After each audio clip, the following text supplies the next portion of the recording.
세간 사람들이 불교를 꼭 믿지 않아도 쓰는 불교 용어들이 불교 관련된 용어들이 좀 많습니다. 그 중에 거의 대부분이 사실은 자의적으로 받아들이는 거죠. 이해된다기보다는 자기식으로 해석하는 겁니다. 그 중에 가장 대표적인 얘기가 부처님의 눈으로 보면 모두 부처로 보인다. 이런 얘기가 있죠. 이건 사실 되도 않는 얘기거든요. 중국식 사고방식이나 이쪽 넘어오면서 이제 이루어진 말이라고 했습니다. 부처님께서 볼 때 그냥 중생들을 보는 거죠. 우리 중생은 중생들을 보지 않거든요. 스스로. 왜냐면 욕망에 취해서 살기 때문에. 부처님이 볼 때는 중생으로 보는 거죠. 그래서 이 중생들이 살아가는 이 세상을 고해라고 하죠. 부처님께서. 고해라고 말씀하셨단 말이에요. 그 고해는 무엇이냐? 수상행식이죠. 그것을 고해라고 합니다. 색수상행식은 사람마다 또 다 다르죠. 그리고 짐승이든 뭐든 느어진 모든 존재들한테 색수상행식은 다 다르죠. 그리고 그거죠. 부처님께서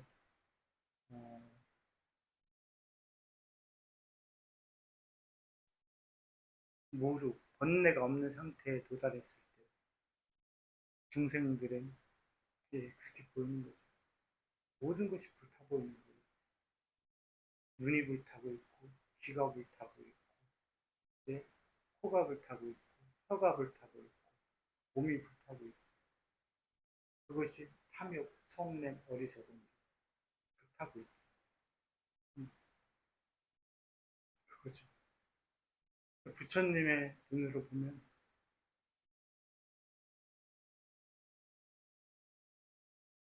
연민심이 느껴지는 거죠.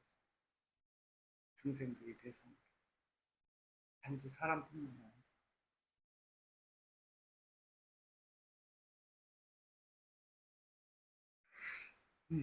마치 이런 말이 불교 관련된 것과 마찬가지로 잘못된 것들, 무술 같은 것들, 잘못된 용어들, 이런 것들이 너무 없어져서 마치 부처님께서는 그렇게 얘기하시지 않았지만 그걸 쓰는 사람들이 부처님을 팔아가지고 그 얘기를 하죠.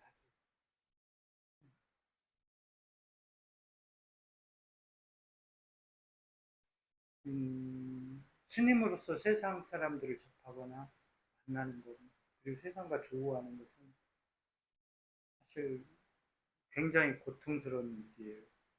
고통스러운 일입니다. 선풍기 끄고.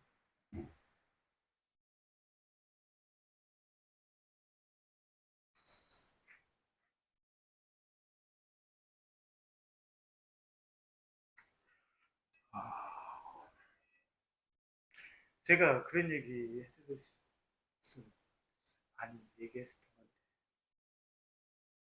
사람은 바꿀 수가 없다는 얘기를 했을 거예요. 두 가지 점에서 그게 강력하게 드러나는데 어떤 단계에 다다르면 나타나는 점이 서로가 다르기 때문에 그것을 얘기해도 이해가 안 되실 수도 있고 될 수도 있는데 평상시에 나의 관념은 내가 살아온 세월 동안 내가 경험했던 것 그리고 그것을 통해서 갖는 이 생각이 나의 관념을 이루거든요. 그런 것들은 어느 정도 쉽게 되는 것 같아요. 저도 그냥 욕망에 그냥 아주 초집결된 결정체죠. 그게 밖으로 나가면 이 사회의 악이죠. 그렇지만 그게 밖으로 나가지 않기 때문에 다만 그나마 내 안으로 그걸 제어하고 조율하는 그런 상태입니다.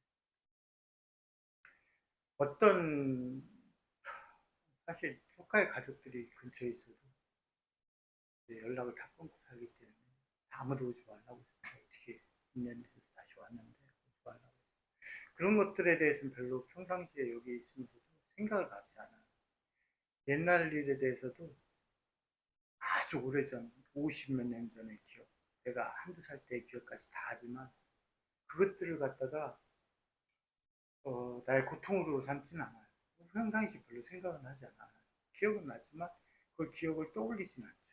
왜냐하면 그건 마치 어, 하드웨어에 저장되어 있다고 그것이 부팅되지는 않잖아요. 내가 부팅하려고 했을 때 부팅이 되는 것이지.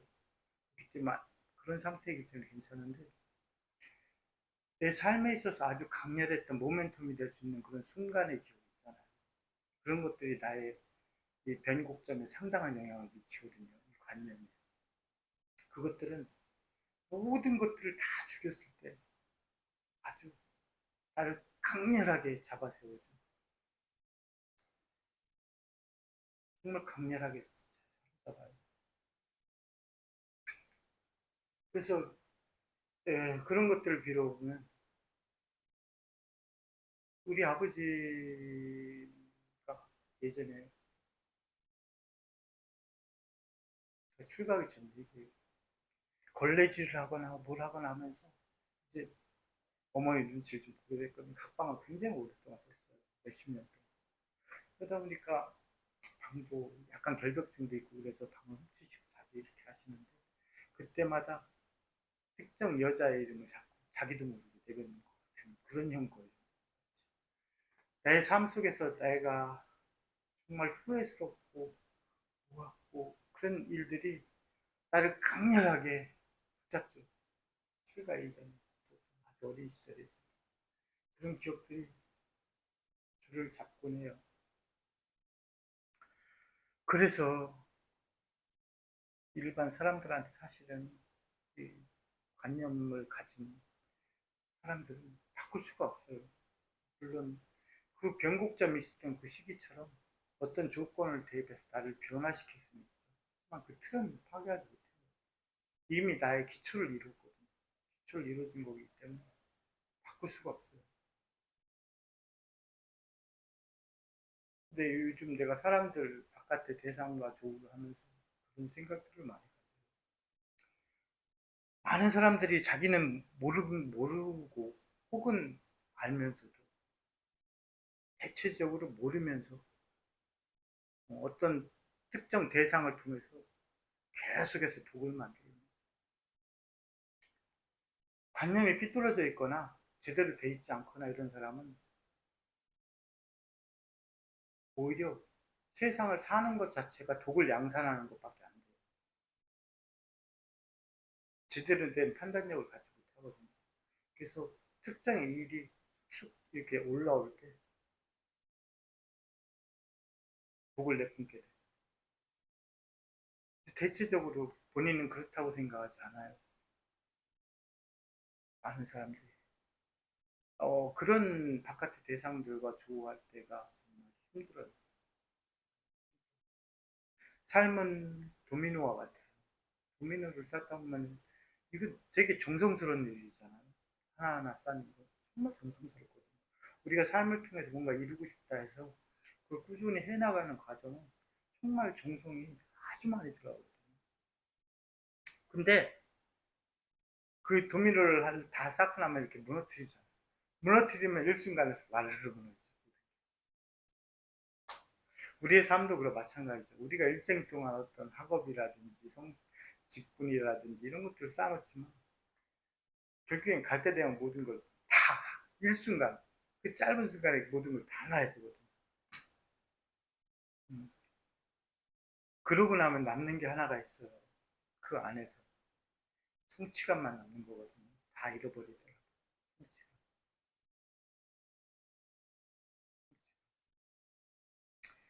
불교라는 게 힘들어요. 힘들죠. 하물며 부처님께서 계셨던 2600여 년 전에 9개의 나라의 왕들과 또 대체로 많은 사람들의 믿음을 갖는 많은 사람들에게 부처님은 신들 중의 신이었어요. 그래서 요즘 날에도 인도는 살아있는 대상을 신으로 삼는 경우들이 많은 것 같아요. 아마 뭐 그때부터가 비롯되지 않았을까라는 생각이 들어요. 물론 토테미즘 같은 경우는 있는 대상을 신으로 삼기도 하죠. 태양신이라든가 뭐라든가 이런 걸 삼기도 하지만 어떤 사람을 특정해서 이렇게 신격화시켰던 그 인도 사회, 지금 현재 사회의 풍토를 보면은 아마 이 붓다 시대 그때로부터가 아닐까라는 생각도 들어요. 뭐 그 전일 수도 있겠지만.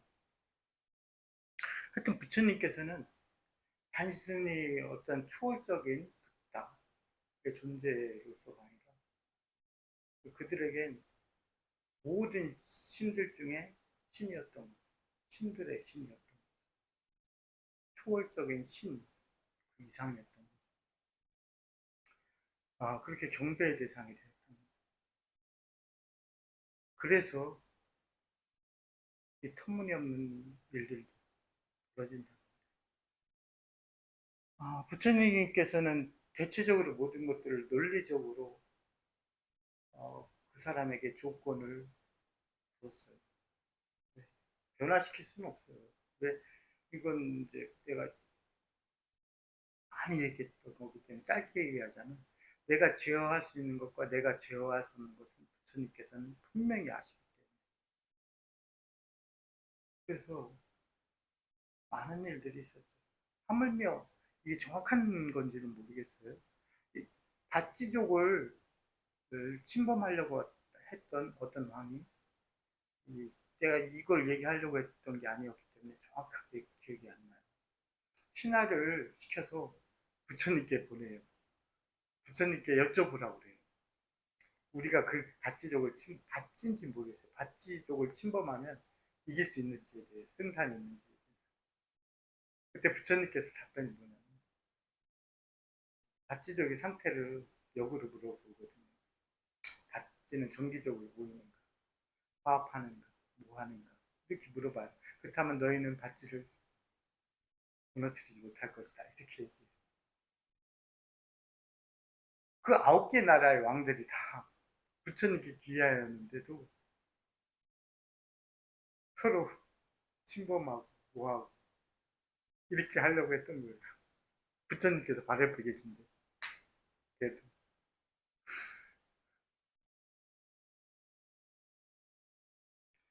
하물며 부처님께서 태어나신 나라였던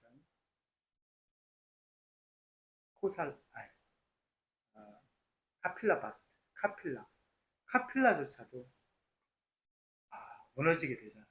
그때도 부처님께서 코살라의 왕이었던 비두다바였죠. 비두다바가 카필라의 왕의 외손자였어요. 비두다바. 근데 뭐 어떤 앙금이 있는 과정인데 그 얘기를 하려고 하는 건 아닙니다. 앙금이 한번 생기면은 수시로 이게 부스부스 올라오거든요. 그래서 이 비두다바가 왕이 돼가지고 카필라를 쳐부수기 위해서 가거든요. 부처님께서 딱 2번 죽은 나뭇가지 아래서 기다리시고 가운데서 그걸 하시고 2번만. 그래서 2번은 되돌아가게 돼요. 부처님께서 가는 길목에 앉아 계시니까. 3번째는 막지 않으셔. 하물며 그 사촌이었던 마하바나 왕 그렇게 죽었죠. 자기 스스로 자결을 하죠. 연못 속에 들어가서. 그리고 그 외손자가 자기 할아버지를 죽이기 위해서 가잖아요. 부처님을 섬기는 그 사람들조차도.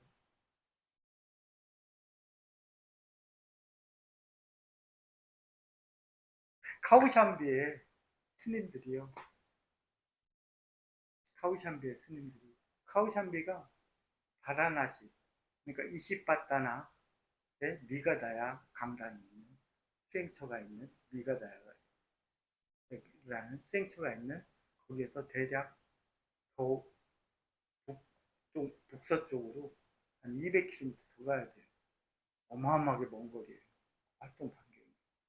왜냐면은 이 마가다에서 바라나시까지도 대략 250km가 넘거든요. 근데 거기에서 더 200km 더 가야 되는 거예요. 근데 그 카우샴비에서 부처님을 청했단 말이에요. 사원을 세우고. 그래서 수행하시길 바랬단 말이에요. 근데 그 카우샴비에서 부처님께서 바로 옆에 계십니다. 그 비구들이 부처님 안 계시면 서로 싸웠다는 거예요. 자기들이 못하고. 부처님이라는 우리 스님들한테는 절대적 존재인 딱, 불교는 딱 두 가지로 나눠지잖아요. 붓다와 중생이에요. 뭐 가끔 타종교인들이 부처님도 인간이 아니냐. 그게 인간의 개념이 아니에요. 불교는 붓다와 중생입니다. 그 사람들이 모시는 신도 중생입니다. 그렇기 때문에 불교는 붓다와 중생으로 나눠진단 말이에요. 하물며 붓다라고 칭하는 또 제가자들이 보기에 신들의 신이었던 부처님을 모시고 있었는데 안 보이면 그렇게 싸웠다는 거예요. 부처님 가끔 그런 생각을 해요. 부처님께서 활동하시던 그 시대에 내가 옆에 있었더라면 얼마나 좋았을까. 이런 생각을 하지만 지금 내가 거기에 이르지 못한다면 그때로 가도 똑같은 거죠. 달라지지 않죠. 그래가지고 그 부처님께서 그렇게 화합화에 대해서 강조했음에도 불구하고 지속적인 다툼을 벌이니까 부처님께서 그 제자들 다 버리고 간단 말이에요. 중이 싫으면 저리 떠날 수 있죠. 그건 본질적으로 그 사찰이 그 승가람으로서의 역할을 못하면 스님들이 승이 머물 공간이 되질 못하는 거예요. 그렇기 때문에 떠나는 거예요. 절이 절 같지 않으면 떠나야 되는 거예요. 왜? 스님들이 머무를 때가 아니기 때문에. 이것도 잘못된 말이죠. 중이 싫으면 절을 떠난다. 그러면서 자기가 떠나면 되지 뭐 이런 식으로 쉽게 비유되잖아요. 그런 개념이 아니에요. 거기는 이미 존재의 가치가 없기 때문에 떠나는 겁니다. 떠나야 되는 겁니다. 그 어떤 스님도 마찬가지로. 거기에는 스님들이 머물러 그 승가람의 역할로서의 가치가 아예 상실되어 버렸기 때문에 떠나신 거란 말이에요. 그래서 결국엔 나중에 참회를 하고 하지만 그것도 왜 그래요? 어떤 조건 때문에 그런 거 아니에요. 그 카우샴비 주변에 인근에 있는 백성들이 보시를 그러니까 공양을 올리지 않았다는 거 아니에요. 부처님께 떠나가게 만드셨으니까 그 제자들. 그래서 그렇게 된 거 아니에요. 조건 때문에. 그래서 가끔 또 언뜻 이렇게 되돌아보면 부처님이 계시던 그때 있었으면 얼마나 좋았을까. 하지만 내가 지금 이런다면 그때로 가도 마찬가지일 것이다라는 생각 또한 하게 됩니다. 네, 불교의 가르침은 정말 어려워요. 어렵죠. 하물며 우리가 교과서에 배우는 윤리, 뭐 도덕 이런 것도 실천이 안 되잖아요. 그것도 마찬가지로 그때 반대로 얘기해 보자면 그게 그렇게 쉽다면 부처님은 수시로 나올 거예요. 올해도 나오고 올해 늦가을에도 나오고 또 겨울에도 나오고 해마다 매철마다 나올 겁니다. 부처님. 그게 어렵기 때문에 그런 거거든요. 우리가 도덕이나 윤리 배우죠. 왜 그래가지고 밖에 살아가면서 그런 얘기를 하죠. 사실은 거기에 부합되지 않는 삶을 사는 사람도 똑같이 얘기를 해요. 어떻게 저런 일이 있을 수 있어? 하는 사람도 사실은 자기 자신을 되돌아보지 못하는 사람인 경우가 많아요. 근데 그렇게 얘기한단 말이에요. 쉽게. 그렇기 때문에 법이 있는 거거든요. 법규가 늘어나고 제한 사항들이 계속 생겨나고 이렇게 되는 거거든요. 그걸 떠나서 부처님 가르침이 정말 힘들어요. 다만 중요한 것은 거기에서 무엇이냐면 내가 조금이라도 나아간다. 부처님 곁으로 다가간다. 그것이 중요한 것 같아요. 삶은 도미노와 같아요. 언젠간 아래로 무너지죠. 그것도 순간에 무너져요. 아무리 오랫동안 쌓으면 순간에. 그렇지만 우리에게 무너지지 않는 게 있거든요. 그걸 통해서 갖는 성취가. 그것이 뜻이. 그렇기 때문에 우리는 부처님이 가르침을 배워야 되고 그것을 실천을 하려고 하는 의지를 가져야 된다. 그래야만 내가 조금이라도 부처님 곁에 이룰 수가 있다. 그 얘기를 해드립니다. 부처님의 눈으로 보면 연민심이 생기죠. 네, 중생들의 그 고해를 사용하는 그 애달픔이 보이기 때문에. 여기에 모기가 물리잖아요. 가려워서 긁는단 말이에요. 긁다 보면 여기가 살이 긁히니까 생채기가 생겨요. 그래도 사람들은 좋다고 하거든요.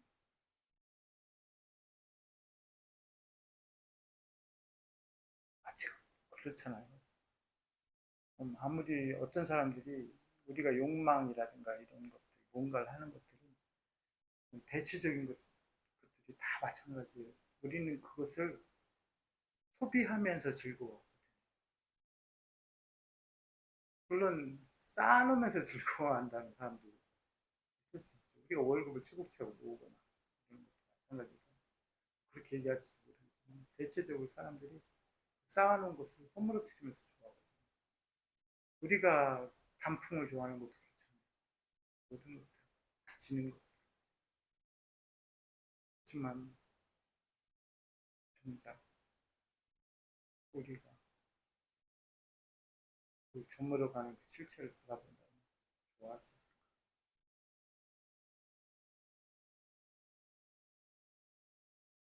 삶은 도미노와 같다. 쌓는 것은 견고한 세월을 거쳐 쌓지만 허물어지는 것은 순간입니다. 하지만 그걸 통해서 우리 안에 내적인 성취감이나 이런 것들은 그대로 나옵니다. 부처님의 가르침도 어렵죠. 어렵지만 우리가 그 어려움에도 받아들여야 될 것들. 물론 전부 우리가 지키거나 이렇게 살면 아까 얘기했듯이 부처님이 수도 없이 나타나겠지만 그게 어려우니까 안 나타나겠죠. 우리가 그렇게 조금이라도 노력할 때에서야 부처님 곁에 이를 수가 있지 않을까. 하물며 절에 10년을 다니고 50년을 다니고 이렇게 머리를 깎고 저도 이제 스님 생활한 지 20몇 년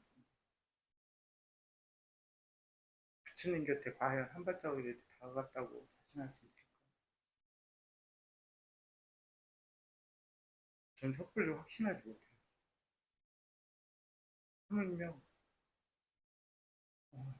저 자신을 바라보는 게 내가 객관적이다라고 확신을 못 갖기 때문에 내가 바라보는 그 수많은 스님들, 글자들 보면 오히려 부처님께 다가가기는 커녕 더 퇴보하는 경우들이 대부분이거든요.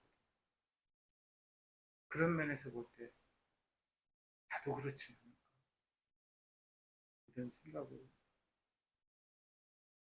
해보게 됩니다. 내일이 초하루인데 배를 또 할 수 있을지